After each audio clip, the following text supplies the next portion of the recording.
Well, hello. Welcome to today's session of our Actifio Masterclass webinar series. My name is Paul Martell.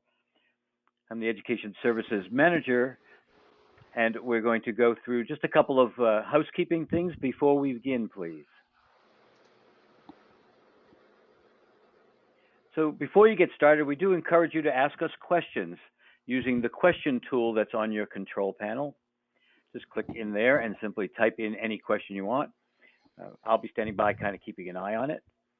After the webinar, you will be presented with a survey. Please take the time to complete that survey. Tell us what you think and what you want. You can identify other topics that perhaps would be good for us to do. The next webinar after this one is Job Analysis, Leveraging Actifio Logs, and that will be held 1 week from today on January 31st. If you like, you can register for that session. And we have an upcoming live remote Sky administration class that's currently scheduled for February 12th to the 16th. There are registration seats available for that class as well. And you can get to that via the Actifio Now portal. Today's presenter is David Fowler. He's the Manager of Global Enablement. As I said, he'll be taking you through the lesson today, and I'll be sitting in the background managing that question queue, typing in responses as necessary. Just so you know, there might be a question that comes up that we don't answer immediately because we want to save it for the Q&A session that will be at the end of the topic. So with that, I'm going to, again, introduce David Fowler. David, go ahead.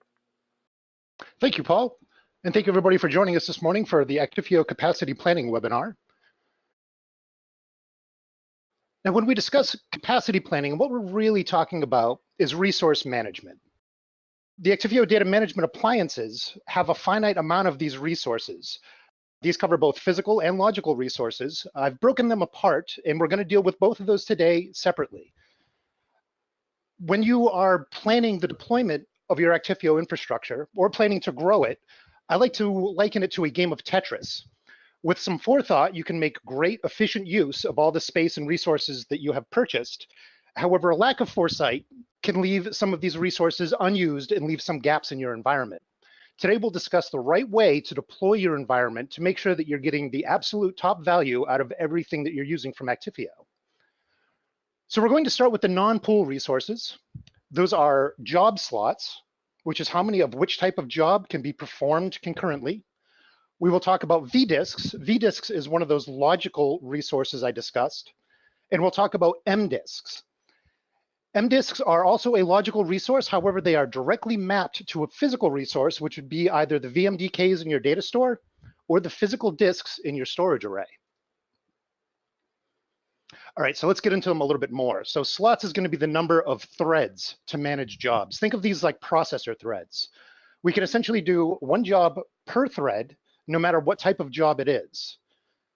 Now, via the UI, you can change how these slots are managed. We'll get into that in detail in a short bit, but it's important to know that from the UI, you can set each job type to a maximum of 10 concurrent jobs of that type. If you need to go beyond 10, we can do that. You will need to engage either our professional services or customer success team to do so. Now, vDisks. vDisks are virtual disks. They are not set in size. They are carved out of the mDisks, and these are presented to the host for things like mounts, snapshots, clones, restores, and data copy. Now, vDisks are thin LUNs. You can make them as thick LUNs. However, that's a very limited use case, and we suggest always making your vDisks out of thin LUNs so they can be auto-sized to simply accommodate just the data that needs to be copied. Now, mDisks, which are mini disks or managed disks, is a logical unit of physical storage. mDisks are, you're always going to have these rated. We suggest RAID 6. And the mDisks is actually where your file extents or inodes live. Now, these disks are directly mapped to the physical disks or VMDKs that you have created in your data store to then be presented to the Actifio appliance. And these mDisks are the resources that will be used to make up your performance, primary, and dedup pools. And so now we'll get into job slot tuning. Now there's a slot priority. I'm sure many of you are familiar with the scheduler, which picks up requested actions from the SLA that you have assigned to the application. Now on the left, you will see the order in which we prioritize which jobs are honored first once they are taken up by the scheduler. So as you can see, we always honor snap as the highest priority, followed by dedup, which is going to be dedup on the local appliance, followed by a remote dedup, and then other. Other is going to cover things like expiration. Now the allocation and tuning of the slots. Now you can change these slots on the fly. You can go into your UI right now and change the amount of slots that you are able to use for snapshots. If you are using strictly a test and dev type Sky instance or CDS where you are never deduplicating or you're never sending it to remote, everything stays on the local machine, you can set your remote slots down to 0, freeing up slots from that pool to be used for other operations. Now, vDisks. vDisks are limited depending on what type of system you've got. For the CDS, it is 2100. However, we will send you an alert at 1850. Once you have exceeded the amount of vDisks that you have available, you'll no longer be able to ingest snapshots or really do any of the data management or data agility operations that you purchased the Actifio to do. Now, to look at your vDisks, see how many you've got, and see what your threshold is set to, go ahead to your domain manager, and then as you can see here, select System, Configuration, and then Resources, and you'll see the page that I've got here. So here are the vDisks limits per type. So CDS, it's 2048. Again, that will alert at about 1850 to let you know you're getting close. And some of the Sky ones are going to be a little bit new. So the 1 terabyte to 10 terabyte Sky is 1,000, 30 terabyte is 3,000, 50 terabyte is 5,000. And these are all set to alert at about 80 to 85% consumption. This is a configurable number, so if you want a heads up a little bit early, we can turn that down to alert at 70 or 60. Or if you're not that concerned about it, you know your environment well, you know you'll never go over 1900, we can turn that up a little bit to stop any alerts if we've already vetted that the system can take the load. All right, so what consumes vDisks? So there are a lot of operations that you can do out of the snapshot pool in the Actifio, and most, if not all of these, will consume 1 or more vDisks. So in-band volumes are going to consume 1. VMs are 1 vDisk per VMDK.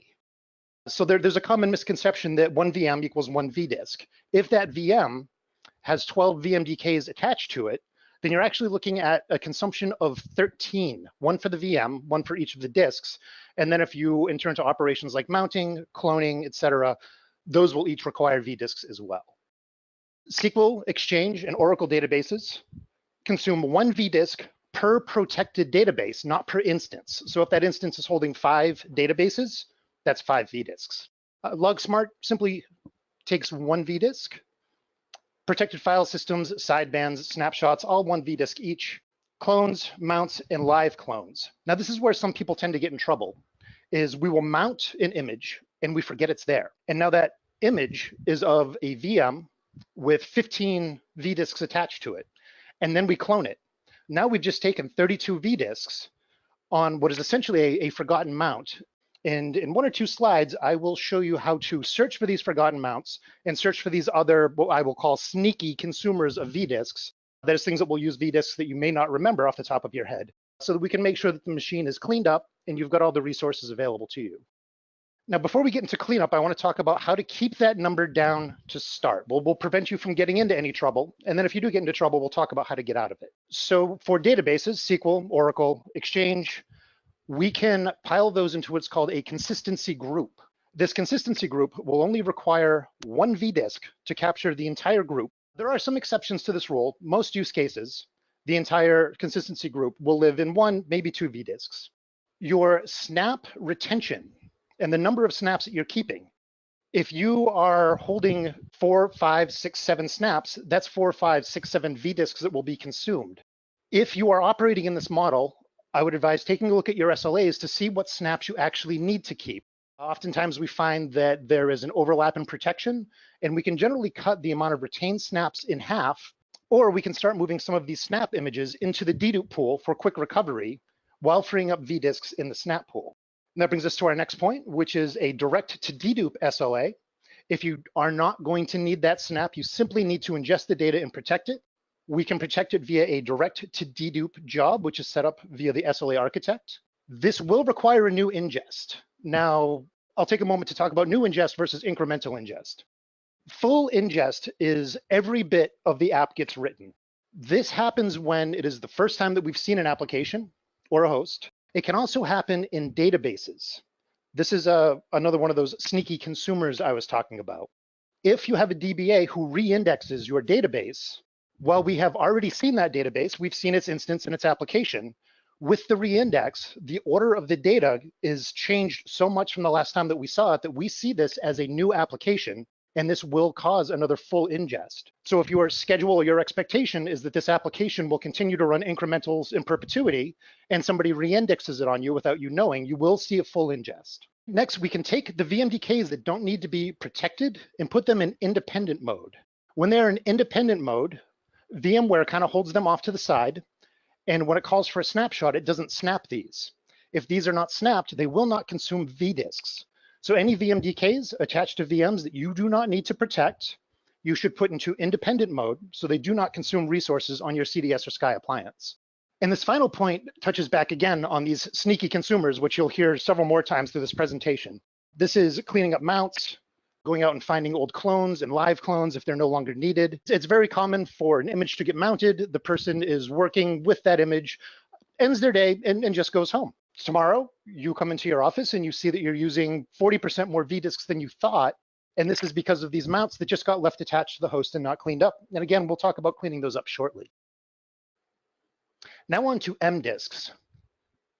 These are the logical constructs that are directly mapped to either the physical disk or VMDKs that have been provisioned for storage to be used by your Actifio appliance. Now, the way that these are created is crucial. We don't put a lot of stricture around how you create them because we understand that everybody has a different use case and maybe has a different goal with their Actifio appliance. However, from a performance standpoint, I'm going to cover some of the really critical configuration items. MDisk size. MDisks should never be more than 2 terabytes. When we make a request to the pool for a specific piece of data, we know which MDisk it lives on. Now, if we've carved out a single 50 terabyte MDisk to create a dedup pool from, when we make the query to the Actifio appliance to say, hey, give me this data, it has to search that entire 50 terabyte MDisk. We know which one it's on, but we still have to search once we get onto the disk level. If we carve these up into 2 terabyte VMDKs, or we give it physical disk and assign it 2 terabyte MDisks, we will be able to go directly to the disk that it lives on, and now we only have to search through 2 terabytes of data, which is much, much faster than having to scrub through all 50 terabytes from a single 50 terabyte MDisk. Now, location. The ideal with an unlimited budget would be every pool is consecutive platters on consecutive spindles, all on their own shelf, and every pool gets its own controller. Sounds great, right? I understand nobody, including myself, has the resources to actually set up like this. Really, the take home is try to get the entire pool on the same controller. And it's okay if one controller is managing the storage that hosts both your dedup, performance, and primary pools. So I've mentioned the primary pool twice and I haven't told you what it is. The primary pool is the pool where the Actifio operating system lives. You will never be putting data in there or taking it out. That's simply where the software lives. It's a pool that you will see. It's generally, depending on your version, between 1 and 400 gigabytes, but you really don't need to worry about it. That's where our software lives. The ones that we really care about are the performance or snap pool, you'll hear it referred to as both, or the dedup pool. So ideally, we want the entire snap pool on one shelf.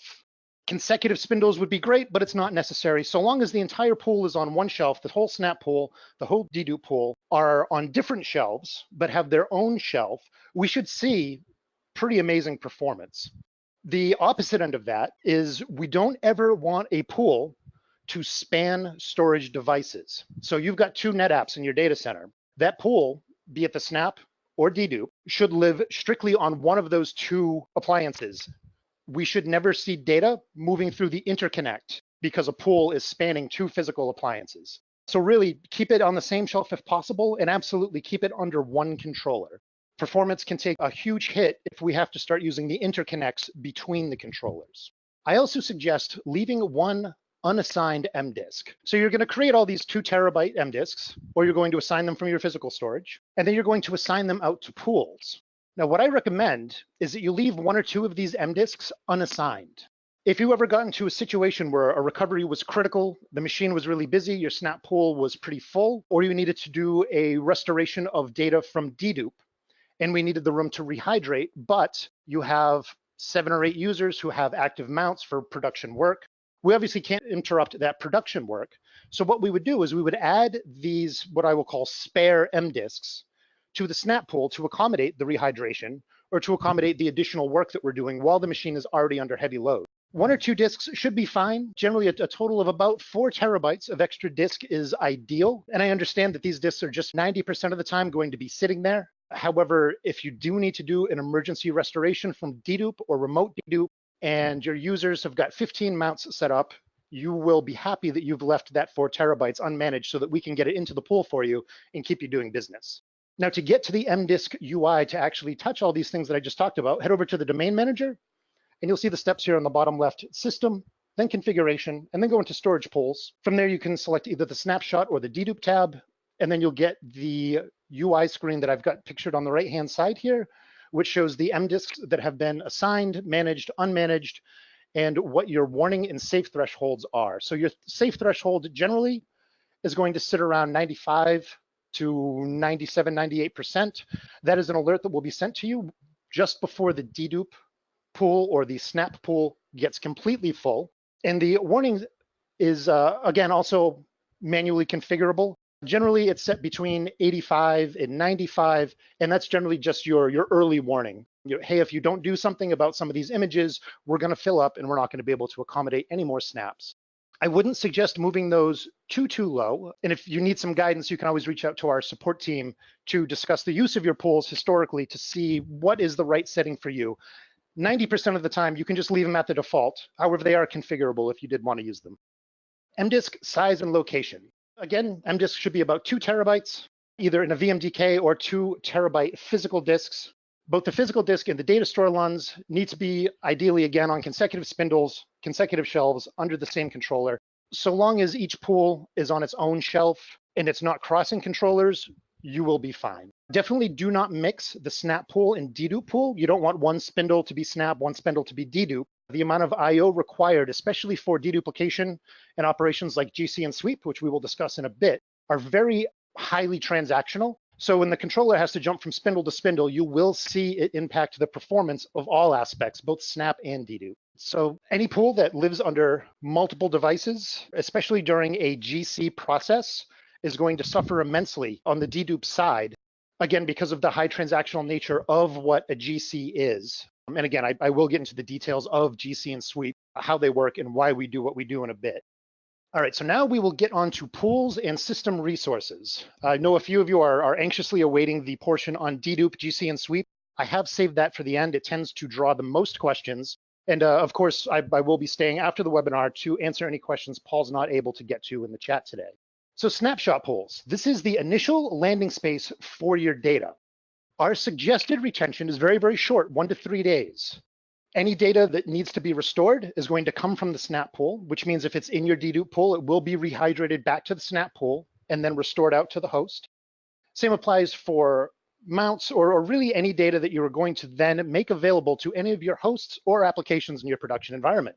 The dedup pool, now we're talking about the local dedup pool, is on-site deduplicated data. Now we consider that a medium retention data type. We suggest that for 2 to 5 days. Generally, whatever your snapshot retention is, double it, and that will be your local dedup retention.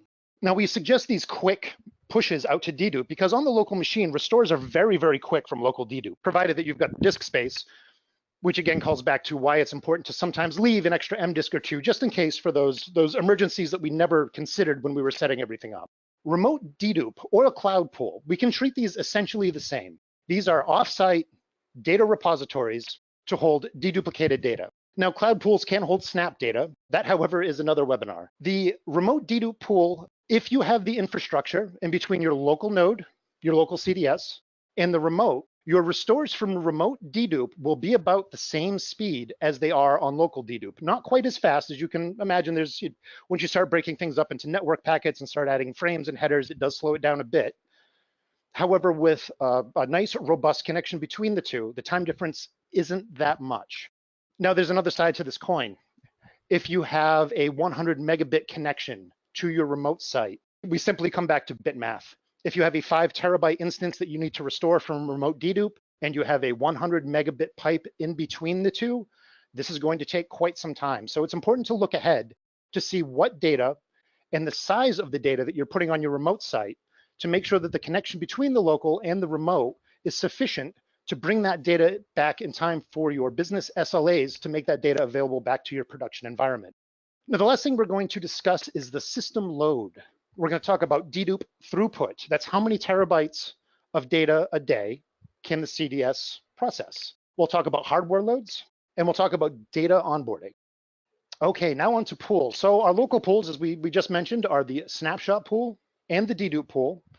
Your remote pools are going to be your remote dedup pools and cloud-based. Even if your remote site is sitting on the opposite end of your data center, however, still in the same physical building, we're still going to consider this the remote for the purposes of properly crafting our SLAs and our SLTs. If you need more information on SLA creation, management, and administration, last week, Paul Martel presented an excellent webinar on really how to fine-tune all of your SLAs just right to make all of your business objectives easy to accomplish. Those of you who have attended should have received a video link last night. For the rest of you, it will be on YouTube in about 30 days. Okay, so how do we access the UI for these disks? Again, domain manager is our best friend when we're talking about resource management, is the domain manager. On the left-hand side, you'll see a pane. We're going to select storage pools, and then we'll select the pool to be managed. And again, you will see the primary pool there. You don't need to concern yourself with it. That's just where our software lives.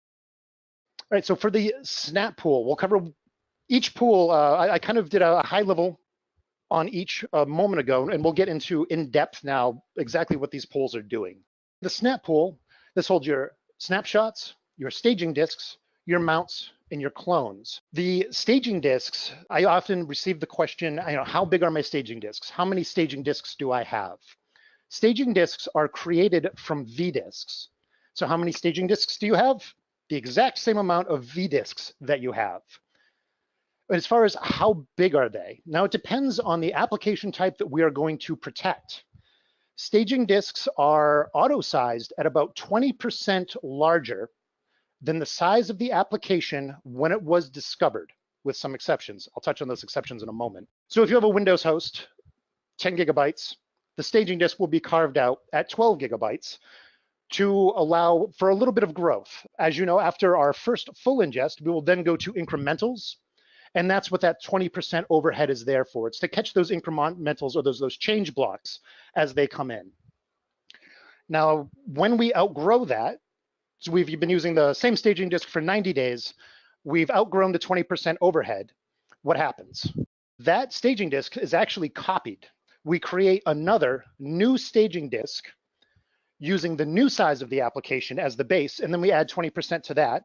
We take the data from the old staging disk, we bring it over, and then we run a full ingest snapshot to basically reset the change block tracking. We build a chain of deltas or changes off of the original image. And when this new staging disk gets called in because the application has grown, we essentially remove that delta chain, recompressing it. For some of you who are familiar with VMware, this is like a snapshot consolidation, very similar to a snapshot consolidation, in fact, where we then shorten the delta chain to make reading data from that image a lot faster. If we let that delta chain get too long, it can affect performance, especially in highly transactional databases. You will see your transactional rates slow down a bit. Now, some of the things that will fill up your snap pool more than you anticipated. So again, we'll get back to what we'll call the accidental or unknown full ingest. You have an Oracle ASM instance, you do a rebalance and you switch to the fail instance. That is going to cause a full ingest. That's a full reindex. SQL just calls it a full reindex. And that, again, as I mentioned before, we have seen that application before, we know about it, it's discovered, it's in our database. The data that lives within that application has been changed so much that we see it as a new application, and we will do a full ingest. So if you were planning on a 10 gigabyte change, and you come in and you see that you have ingested 1 terabyte, the first thing I would take a look at, if it's a database instance, is whether or not that database was re-indexed or if it has failed over. The other two items that will take up a surprising amount of your snap pool, and some folks tend to not be aware, is forgotten mounts. And I haven't forgotten about that. We will talk about how to find them and get rid of them. But this is, again, somebody in the shop made a mount to their production machine so they could work on the data. At the end of the day, they went home, they simply forgot to unmount it. We do not automatically unmount because we don't know when you're done with your data. We leave this as a completely manual process so that you determine when this data is available and when it is not. Now, the last one is rehydration. Now, what do I mean by rehydration? If you need to restore an image that has been deduplicated, and it doesn't matter if it's in local or remote, at this point, the process is the same. Those changed blocks that are different from the copy of the data that you have in your snapshot pool. I'm going to say that one more time just to really drive the point home. We've got a snapshot image of this thing that you need to restore. However, we don't have all of it. So we're going to go into your dedup pool and we're going to pull the change blocks that we need to restore that image from the dedup pool. Now, this is going to essentially build a full second copy of that image in your snap pool. So if you have a 1 terabyte Oracle instance that has been sent to the dedup pool and you need to restore it, you should make sure that there is at least 1 terabyte of free space in the snap pool before you hit the warning threshold. And then if you're going to need to then restore it and mount it out, you're going to want room for another copy. So again, it's a 1 terabyte Oracle instance that lives in dedup. We need to restore it, so we need 1 terabyte in the snap pool, in addition to whatever else we've got there. And then we want to mount this image out to the host so that the data can be copied back down onto the host. That's a third copy of the image for the mount. So we've got our golden copy, which is 1 terabyte. We have our rehydrated copy, which is 1 terabyte. And then we have our mounted image, which is 1 terabyte. Make sure that before you get into a rehydration where you need to mount, maybe you have something critical, you're planning something for tomorrow that absolutely has to be perfect, look ahead into your pool, make sure that you've got the room to do this before you actually start the mount and rehydration. All right, so snap consumers, these the big ones are going to be full ingest, which we've, I believe, talked about exhaustively at this point. Mounts, which we just covered, rehydration from dedup or remote dedup, which I just explained. Now, the sneaky consumers, and this is the portion where I'll get into finding old mounts and getting them cleaned up. The DB reindex, I do mention this a few times because it is generally what bites people the most. So I really want to make sure everybody takes this home. The rehydration from dedup or remote dedup, which I just described, that's the 1 terabyte for the main image, 1 terabyte for the restore, 1 terabyte for the mount. And the forgotten mounts. Joe, the DBA, wasn't sure what image he needed, so he mounted 12, grabbed what he needed, and forgot to unmount any of them. So there are 2 commands that you can run from the CLI. You'll see them marked here in blue. That's report mounts, and that will tell you every request to mount an image that was placed in the last 24 hours. You know, it will not give you the disposition of that mount. It will not tell you if it was still mounted, if it was taken down. It will just say a request was made to mount this data. If you want to find an image that is persisting via mount, what we want to use is report mounted images, all one word, and you'll see it there at the bottom of the slide. That will tell you every image that Sky or CDS has mounted out, and then it will also tell you the application ID that is mounted and the name of the host that you have it mounted to, which makes it very easy to locate and validate. Hey, DBA, you've got this mounted, it's on this host. Do you still need it, or can I take it down to free up some room in my snap pool? Okay, now, dedup pool. This is the elephant in the room, and I think why a lot of you are here. So what causes dedup pool growth? Now, general maintenance, and 80% of the time this maintenance is going to be our GC process. We'll take a small amount of space. It doesn't really affect performance. The consumption of space doesn't affect performance. The GC does. But once the GC is done, we take that space back. I mention this because anybody who's really astute and really counting down to the megabyte and gigabyte will notice a small bump in consumption at that level, the megabyte, gigabyte level during a GC. If you are using a 30, 40, 50 terabyte pool and you're really not looking at it at the megabyte level, really this increase in consumption should be pretty transparent to you. I just wanted to bring it up. So if you did see a slight uptick, you know why it's there. Now, replication times. This is where things, I will make some connections for you between how different operations work together so you can understand things like how an expiration not processing could result in your snap pool getting full. So for an image in the snap pool to be expired, we must have executed the entire data cycle. What do I mean by that? That means we had to have snapped it, obviously. That's why it's in the snap pool. We need to have deduped it. We keep the copy in the snap pool until we dedupe it. We need to remote dedupe it. If we're going direct to remote from snap, that image must be completely on the remote side and verified by the source site. Now, the source site is where the snapshot lived that got sent to the remote. And once we have verified that we have a good copy of the data, we can recover it, we know where it is, we're happy, then we will allow the expiration of the snapshot to occur. Now, if you have a snapshot that is set to expire after 24 hours, and for some reason the link in between your main site and your remote site isn't performing the way you want, so we don't get the remote deduplication job sent within those 24 hours, that expiration will not occur. That image must be 100% on the remote site. We have to have validated it, and then we will basically unlock the expiration and allow that snapshot image to expire. Now, how is this going to fill your snap pool? I have seen instances where the link between the home site where the snap pool lives and the remote site where the remote dedup pool lives, the link went down. So no replication went across, however, more snapshots kept coming in. Now, unfortunately, none of the snapshots that should have expired to allow room for these new ingests were expired because they could not verify that they had a good copy of themselves on the remote site. So if we have a policy which entails a snap, a dedup, or a dedup to remote, it's critical that we make sure that the infrastructure is healthy and in place to allow that remote deduplication transfer to finish so that we don't end up losing out on expirations within our snap pool and filling it. All right, lastly, we'll get into cleanup, mainly garbage collection and sweep. What is garbage collection? So you have all this data in your dedup pool. Some of it has reached retention. Our garbage collection process kicks off and it receives a list from our internal database of all images or data in the dedup pool that has reached its retention and is essentially a candidate for expiration. It's a little bit different than the snap pool. The snap pool just expires an image. It deletes it, it goes away. Really what we do is we just mark the space clear, you can write over it, but at the end of the day, you end up with more room in the snap pool. The dedup pool, because of some of the safety measures we put in place, requires a GC and sweep process. So what GC will do is we'll go through and say, I have these, we'll say 10 images that were all supposed to expire yesterday. And it, figuratively speaking, puts a tick mark next to the name of that image.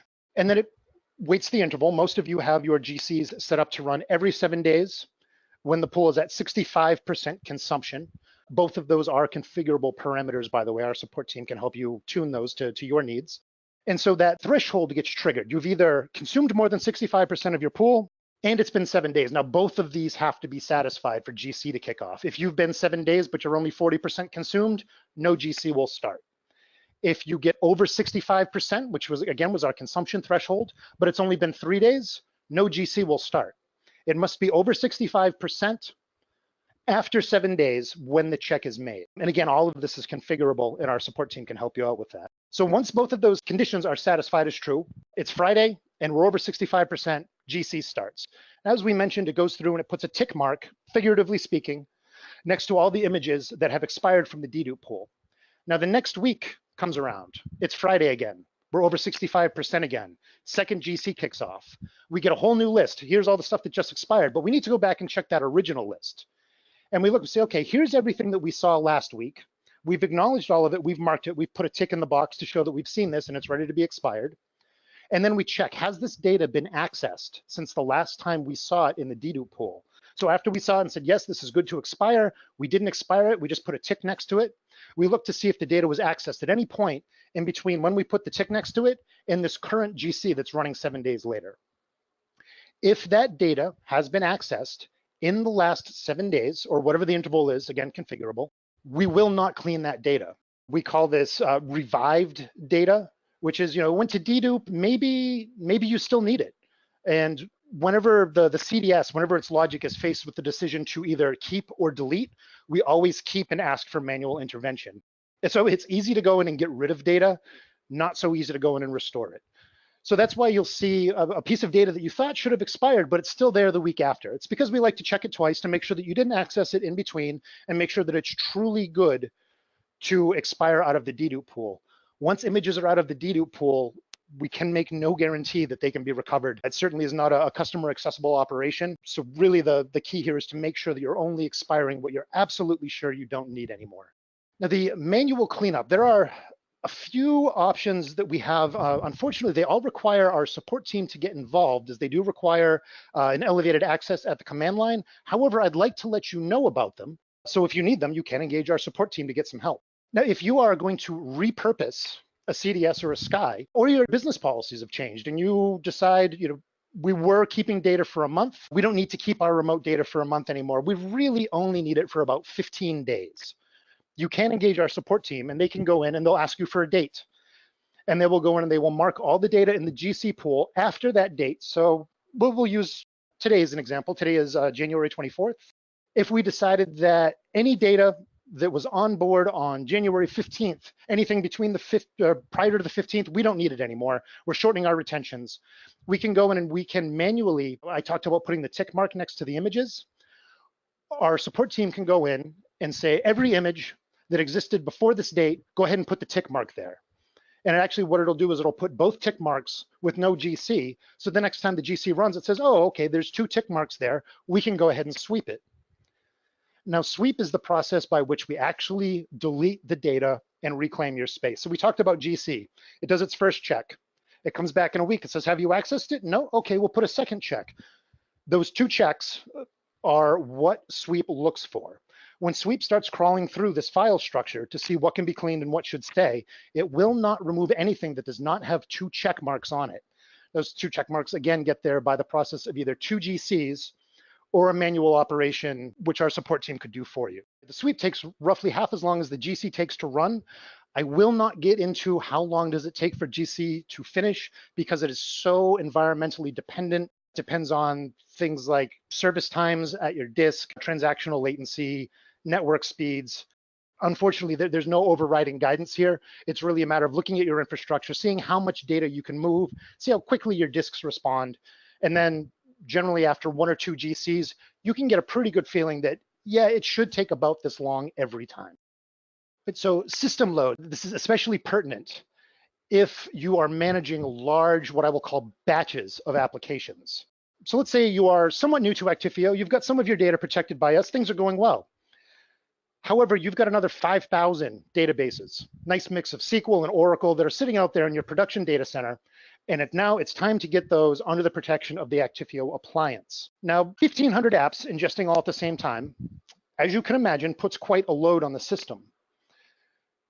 Now, in the UI, we can go to the system load history page. As you can see it on the right-hand side here. Where this comes in handy is, unless you've really analyzed all these environmental metrics to include disk speed, transaction rates, network speed, switch latency, all the minutia of everything that lives in between the CDS and the physical host, it's hard to really guess, what is the impact that 1,500 new SQL instances are going to have on my environment. My advice there is, again, it's so environmentally dependent that it's hard to give you a general overriding guidance. So what my suggestion is, if you've got 10,000, queue up 1,000. Ingest and protect all of them. You will see the impact of those jobs under the system load. Now this shows 1 day, 7 days, and 30 days. Now this is important because it'll tell you how much data you had to dedupe. Again, depending on your code version, and really look at the release notes or the documentation for the specific product and version that you're currently running in your shop. But on average, in general, we can dedupe about 7 terabytes of data a day if we're not impeded by the network or disk. So once you've onboarded your 1,000 new SQL applications with another 9,000 waiting in the wings, we can look at this page and we can take a look at how much load did it put on the machine. If we increase this, are we at risk of missing snapshots? Are we running out of slots? Did it take up more disk than we assumed? You don't want to just take all 10,000 and onboard it all at the same time while you're in production. During deployment, it's no problem. But if you have a production environment, don't put yourself at risk.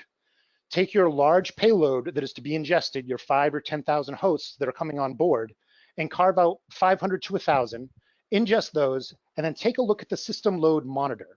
Now, if you see that the system load monitor, everything went about 10% active when you ingested those 1,000, you're probably in good shape. You could probably double or triple that without worrying about affecting your production data availability. And again, if you're still in the deployment stage, go ahead and just dump everything all at once. You don't have to worry about interruption to your production environment. However, once you are expanding your infrastructure, maybe you bought one CDS, you absolutely love this, which I know you will, and so you decided to buy 4 more, or you decided to expand with Sky, but now you're in production, so you can't take risks. Take a small amount, onboard that, note its impact in our system load monitor, and then you can make a better informed, better educated decision about how you want to proceed onboarding the rest. SLAs and job scheduling. Again, I want to touch on Paul Martel's Smart SLAs webinar. Some of you have got copies. Those of you who don't, you'll be able to see it in just a couple of weeks on our Actifio Enablement Team YouTube channel. But SLAs is a great way to manage this finite amount of resources. A very pointed example would be slots. So you've got 1,500 production applications that you're snapping every night at 5 p.m. Now, as you can imagine, 1,500 applications, you're going to need more than 10 slots. So you can turn up your slots, but what happens after you snap? You dedupe, and now you've just robbed from your dedupe slots. And you definitely don't want these two things going on at the same time. You don't want to be snapping at 10 a.m., deduping at 11 a.m., snapping again at 11 a.m., all at the same time without very intelligently balancing these SLAs. If you are running into a situation where you have what I'm going to coin a phrase, slot contention, meaning you've got so many apps and snapshots are the highest priority and all your snaps are getting done, but you're not deduping anything. And again, we get back to our kind of chain of events. If we're not deduping, we're not getting it off site. If we're not getting it off site, we're not verifying we have a good copy. If we're not verifying a good copy, we're not expiring the original image out of the snap pool. So the snap list just continues to grow and grow. So one of the ways you can manage that, if you do find yourself in a position where you are in slot contention, is to do all of your snapshots during, we'll say a 12-hour window, 5 a.m. to 5 p.m.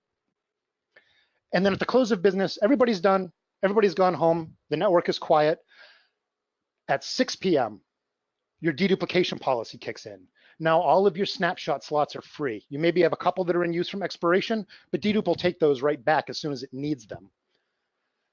So you can either adjust the slots, and if you're doing an onboarding project, manually adjusting the slots isn't a bad idea for that 1 or 2 time engagement where you just need to manage it for maybe that week.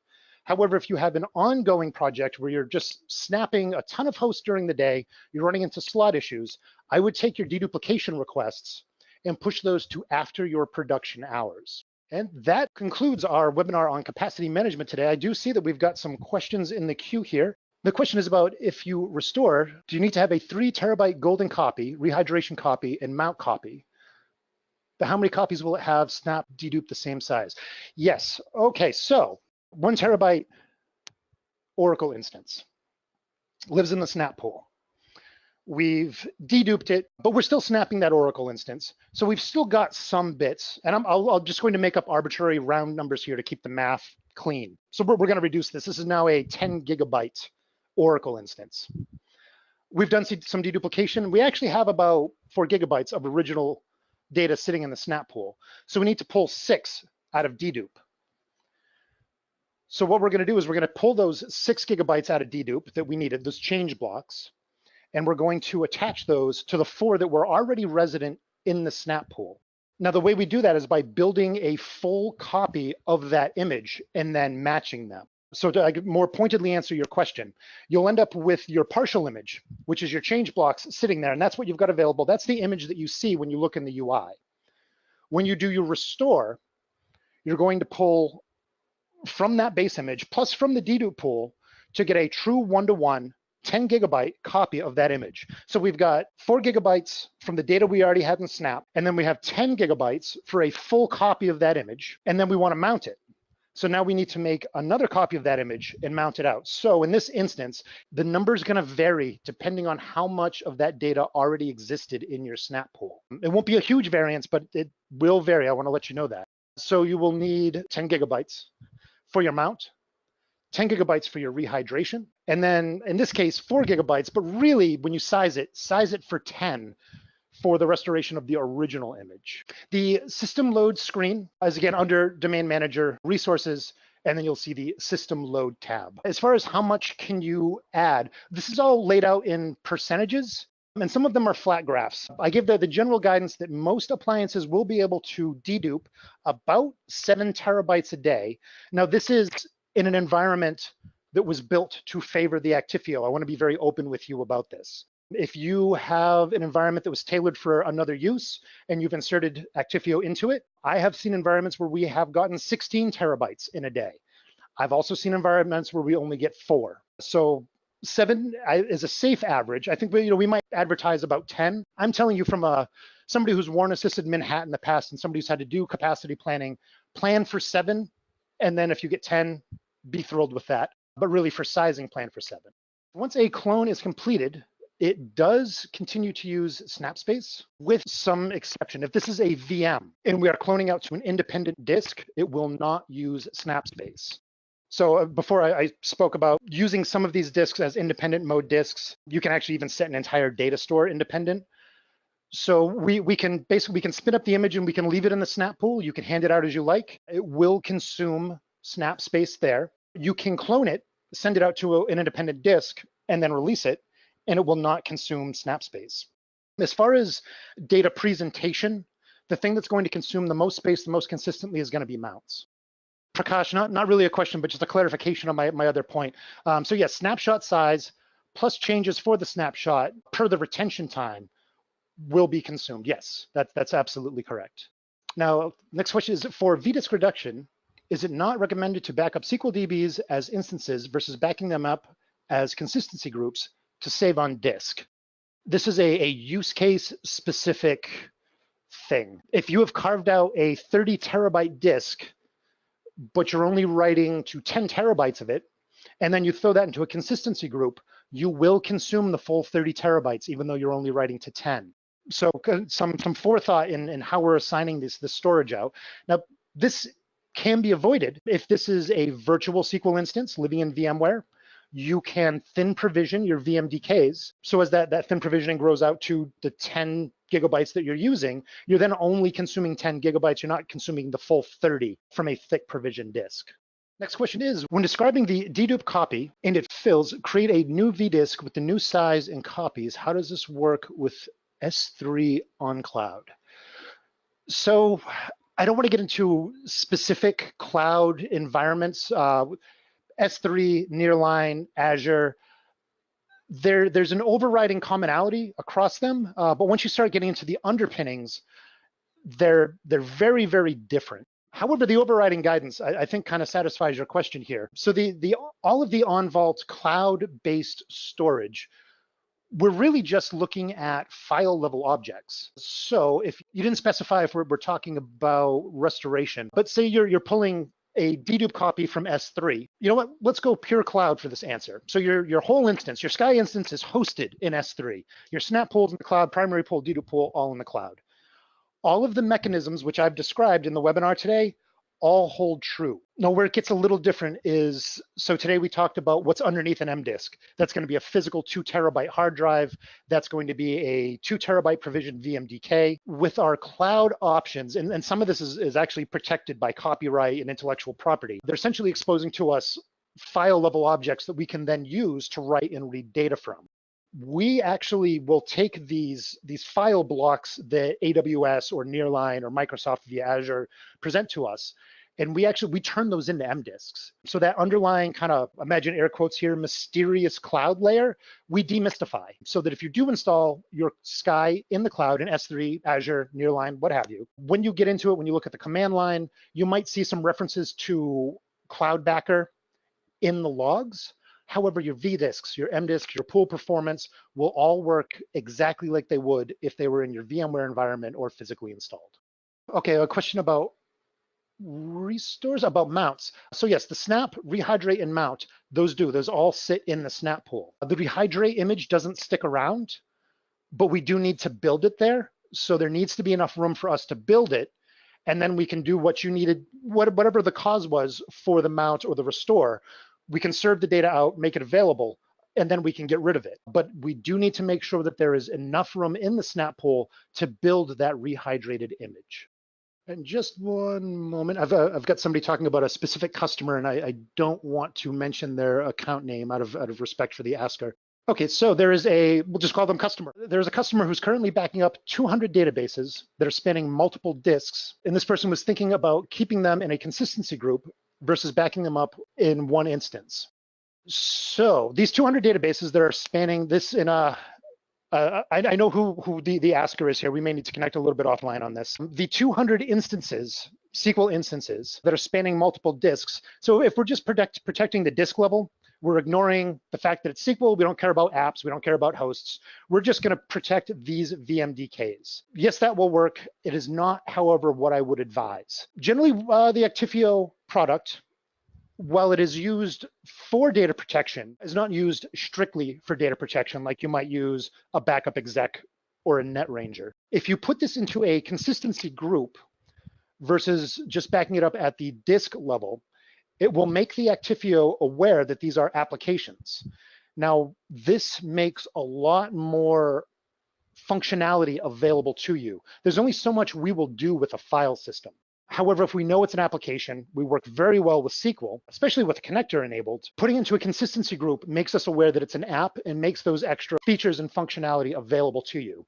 If it's just a file system, then it's just a file system. If you need it back, you attach the file system to a host, you pull what you need off of it, bring it back into production, but you really, really lose out on a lot of the value provided by our product.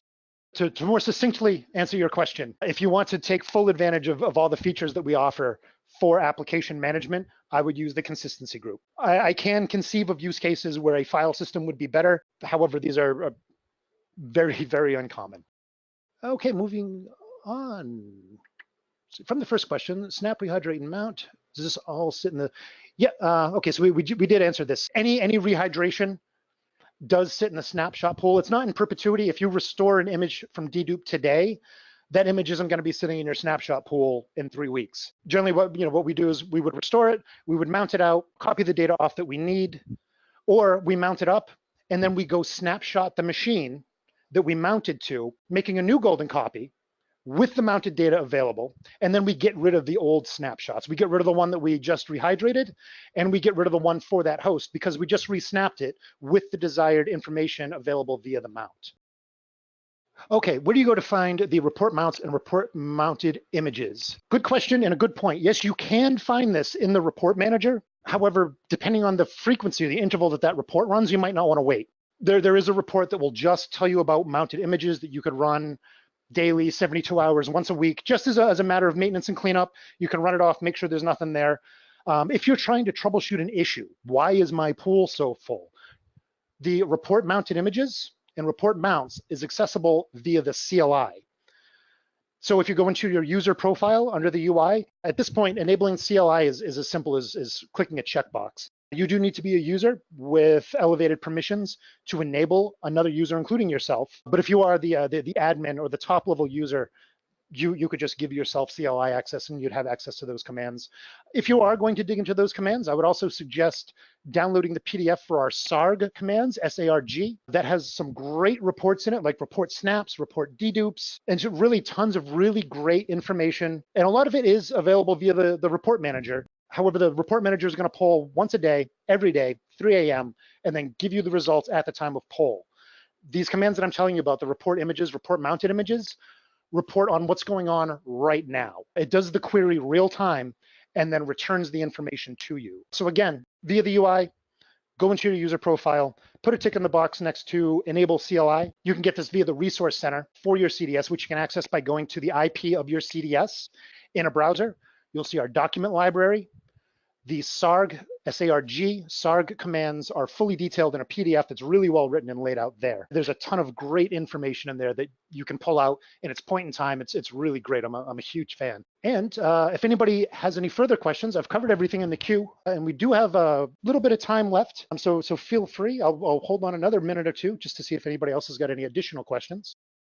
All right, it looks like we pretty well satisfied everybody's curiosity for this morning. If in the future you do have a question, maybe on your way home from work today, you think of something that I said and that provokes some questions, please, folks, don't ever hesitate to reach out to your account team, to our support team. Really, we're here just to make sure that you're successful. So any questions at all, please feel free to reach out to us. We will be doing these webinars more consistently now, so look for further emails to register.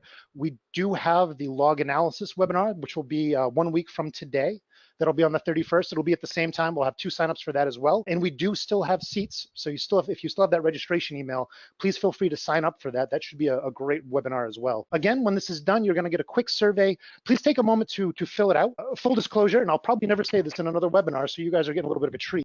I generally have not done these in the past, so I'm really looking for your input so I can improve my delivery and make sure that I'm really giving you exactly what you need to make your experience with the Actifio better, to make your job on a day-to-day basis easier. I really want to take all the frustration and questions out of some of the operations that folks have with the Actifio unit. So please take a moment to fill out that survey, and I will be reading and taking in every bit of feedback that you leave. So please don't be shy and make sure that you share your thoughts with me. And we've got no more questions, so thank you for joining us this morning. That concludes our webinar for the Masterclass Capacity Planning. Thank you for joining us for another YouTube Tech Tip video. If you like the content you're seeing on this channel, please remember to like the video, subscribe to the channel, and turn on notifications so you will be alerted to any future content.